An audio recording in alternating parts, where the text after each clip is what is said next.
Por esta publicación que hiciste, fuiste invitado al programa de Paenza, ¿no? Sí, el programa de Paenza. ¿Estaba chocho Paenza con que habías publicado? Sí. No sé cuántos artículos salen de investigadores argentinos como primer autor en Science, pero no son muchos al año, son realmente pocos. No puedo dar ese número, pero es... Cuando hablas de pocos, ¿hablas de 3? ¿Hablas de 20? Sí, alrededor de 3 debe ser. Sí, con suerte. Sí. Ah. ¿Y de tu edad juega que sos joven o es indistinto? ¿En qué sentido? ¿Como que es un prestigio más que tan joven hayas publicado? Sí, supongo que sí. A veces la edad juega a favor, otras veces en contra. Te daba susto Paenza con tantas cámaras, ¿no? No es como nosotros. Fue una linda experiencia, sí.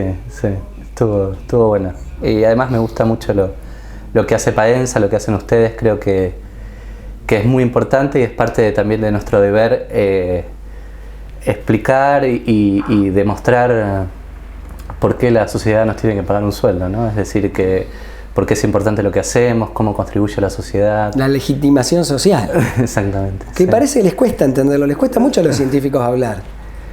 No sé. No es tu caso. No sé, a mí me parece muy importante, ¿sí? Como empleados públicos, entender nuestro rol en la sociedad y demostrar lo útil que somos, que realmente somos útiles y necesarios. Y bueno, muchas gracias por haberme invitado. Vamos a usar esta parte del programa para cuando tengamos que pedir apoyo universitario.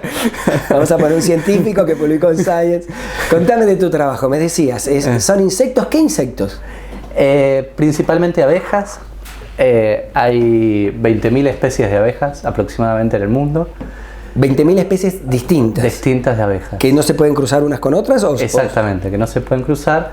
La más famosa es la abeja melífera, que es la que ponemos en colmenas y de cual cosechamos miel.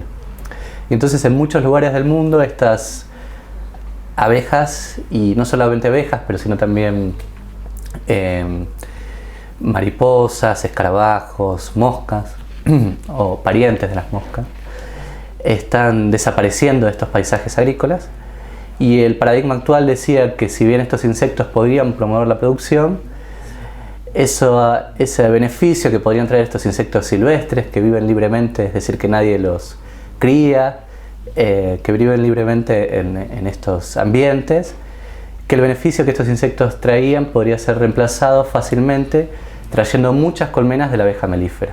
Es decir, por ejemplo, si los suelos se degradan, entonces perdemos nutrientes por la degradación de los suelos, fertilizamos más. Sería el mismo razonamiento, ¿sí? Si los insectos silvestres están desapareciendo, entonces podemos traer muchas abejas melíferas que hagan el trabajo de transportar polen de una flor a otra. Es decir, que una sola especie muy abundante puede reemplazar lo que hacen muchas especies en el mundo.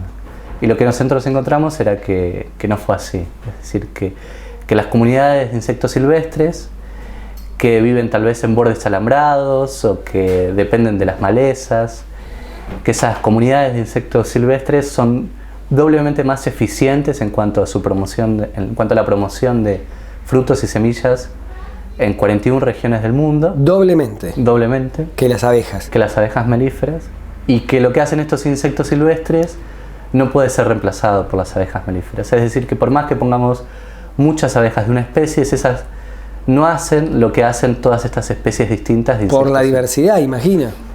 Claro, es decir, hay algunas especies, los cultivos florecen en estos sistemas de producción que tenemos de monocultivos, que son muy habituales en el mundo, florecen masivamente en periodos cortos del tiempo. Entonces de repente hay una explosión de flores y esa explosión de flores necesita polen. Y esa explosión de flores puede ocurrir en momentos en que la abeja melífera no esté muy activa, por ejemplo, en momentos donde hace mucho frío, y se sabe, por ejemplo, que los abejorros actúan a temperaturas más frías que la abeja, es decir, hay múltiples razones. También es sabido que la abeja melífera recluta fuentes locales, es decir, que elige un lugar y es muy fiel a ese lugar, y eso se traduce en que deposita polen de la misma planta o de la misma variedad, es decir, que produce menos polinización cruzada. Y eso para la polinización cruzada, es decir, que vaya polen de una variedad macho a una variedad de hembra o de distintas plantas, es muy importante para muchos cultivos, y entonces algunos insectos silvestres se mueven más entre cultivos. Y hay muchas otras razones por la cual podríamos argumentar este resultado que nosotros encontramos. Y para defender este resultado, ¿qué se puede hacer? Porque inevitablemente los insectos van desapareciendo. En muchos lugares del mundo, es decir, en la medida que los monocultivos se expanden y los paisajes agrícolas tienden a ser más homogéneos, es decir, 2.000 hectáreas de un solo cultivo no es un paisaje muy amigable para estos insectos. Estos insectos empiezan a desaparecer. Entonces lo que tenemos que promover son mayor diversidad de cultivos, es decir, plantar muchos cultivos dentro de un lugar.